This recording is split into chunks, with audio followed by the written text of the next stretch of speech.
Och en stark lampa det var där. Nu kommer GUS snart ut. Vi tänkte göra så här, han ville göra så.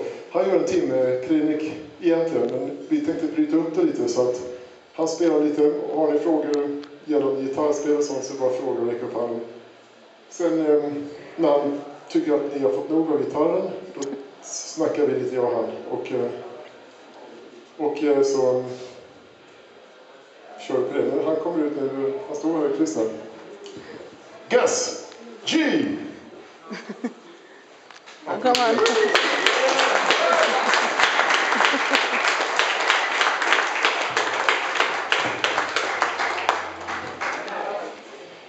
Thank you.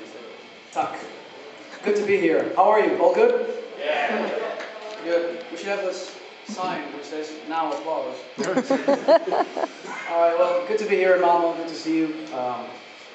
Honored to be here attending the Swedish metal convention. I have a little bit of a history here with Sweden and playing in Swedish bands, and yeah, there's a lot of rock and roll and heavy metal history. So I'm honored to be here. What I'm going to be doing here today is I'm going to play a few songs from my back catalog with Firewind. My band is my iPad today. So I'm going to be jamming with that, and then in between of a few songs I'm going to be taking a break and discuss a little bit with you. I'd like to get a little bit of a chat going on, and if you have any questions, just raise your hands, and it could be about about guitar, about heavy metal, rock. It could be about the music business. It could be about I don't know, exploding stuff. All sorts of things. So without further ado, I'm gonna start playing some heavy metal for you.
Firewind song for you. This one's called Insanity. It's an older song.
This, again, from the latest studio album we did. It's a title track, it's called Few Against Many.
can start discussing a little bit. And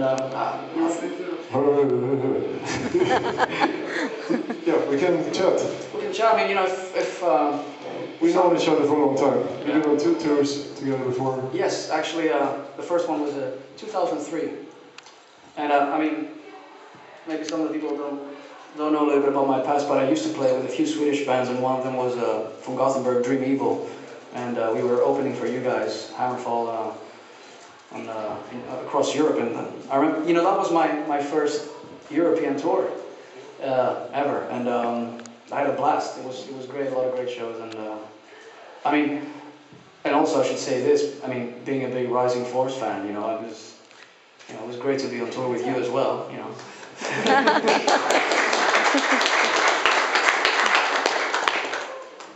So, I remember first time I met you. oh, You were like 19. it was love at first sight. You were like really hectic and energetic. Yeah. And that's how you know, go places in life, I guess. I mean, like I said, energetic. You knew it was my first tour right there. Just being happy to be there. I mean. But that was before the tour. You were in rockbaren. Oh yeah. You were drinking öl. Yes, I was. Yeah, and hitting on Swedish girls. Yeah. How did you end up in Sweden in the first place? It's actually the story is a friend of mine from a band back home. His name is Marius Iliopoulos, and he was recording an album at Studio Fredman in Gothenburg. Fredrik was producing his band, so that was the summer of '99, and I said, well, I'm not doing anything, can I join you guys and hang out there? And he's like, yeah, sure. So I tagged along, I went to Gothenburg, and that's where I met Fredrik Nordstrom, and a couple of weeks later, he's like, I guess that was the time where he was kind of like bored of doing productions and stuff, and he wanted to start a band, so he asked to write some songs with me, and it went great, and basically me and him formed Dream Evil that way. And I mean, I thought that was, you know, I was like only 19, so it was a great opportunity for me, so I decided to stick around for a while. And how long did you stay? I think on and off, it was from '99 until the end of 2002, like early 2003 I moved back, but I was like in and out of Sweden. I stayed for a whole year here, and then I would like spend a few months here and then go back home and stuff like that, you know. Was it hard? The culture is so different from you guys. Well, speaking for me, I'm a guy that adapts easily, and I really enjoyed my time here. It was great. I met a lot of friends easily, and I really liked how, you know, Sweden, everything was great and everybody was calm and polite and all that, and it was cool for me. It was hard to get a job, for sure, because I didn't speak the language, and to be honest, I'm pretty useless besides playing guitar, so I couldn't even get a normal job. So whenever I would run out of money, I would go back home and then work a little bit and then save some and then come back. I mean, it was a tough first few years, but I enjoyed it a lot. It didn't matter to me because I was doing what I loved, you know. So yeah, no, I liked Sweden, and yeah, I still love it when I come back here. Yeah. But now you live in Greece. I live in Greece. Well, I say this, I live all around the world. I mean, even my off time at home is a couple of weeks here and there, so I travel a lot. So your extremely, what do you call it, accurate timing, where did you develop it? I mean, maybe some people want to know about the musical part of this as well. Oh, the what? Or the musical part of your, I mean, we're only talking about your personal. Yeah. You play great and very accurate and fast. Thank you. I got that from Rising Force. Did you? Yes. You should start a solo band called Increasing Power. Increasing Power, yeah. That's my new band, my new solo band. Maybe we can name a song that. Yeah. It's a rephrasing of Rising Force. How many hours a day did you practice when you were like, from when did you start playing guitar? I started playing when I was 10. So, I mean, I'm 33 now, so it's been 23 years. You know, when like the hard practicing years, it was like, I remember it was just, when I was not in school, I was at home playing guitar, so it would be like anywhere between 7 and 10 hours a day. And I did that for a few years. And, but you know, I didn't do that because as you know, I mean yourself, you don't do that because you have to do it. You do it because you enjoy it, it's fun and time flies. And it's the same for drums, I guess, you know, and you probably went through the same. 154 years old. So back when I was a kid, it was like impossible to become a musician, so I did it for fun. Yeah. Who were your influences? I mean, bouzouki players? Not at all, actually. Even though I grew up in the land of bouzouki, I didn't really like that sound. I mean, I thought it was cool and technical and stuff, but I was always drawn more into the hard rock sounds. Here's the thing, my father had that, you know, Peter Frampton, obviously, from the 70s, a great player from the 70s, and he had that vinyl at home, Frampton Comes Alive. And you know, when I heard him do the talk box, I thought like, wow, it sounds like a fucking robot. And my dad said, no son, that's a guitar. So I asked my father to buy him a guitar. And then later on, you know, I got into, you know, I mean, I remember watching the Guns N' Roses videos and Metallica videos on TV. And then later on, actually, I had three life-changing moments on guitar. First one was the Peter Frampton thing that made me want to pick up the guitar. The second one was when a friend of mine gave me a cassette of Master of Reality, Black Sabbath. And when I heard such heavy music, and it was like, wow, it just totally blew me away. And the third one was when I heard one of your records with Yngwie called Trilogy. And that really drew me to the more technical side of playing. And then I kind of really studied deeply all those guitar players of that era. So I guess kind of, I would say my playing is a little bit of a mix of the 70s players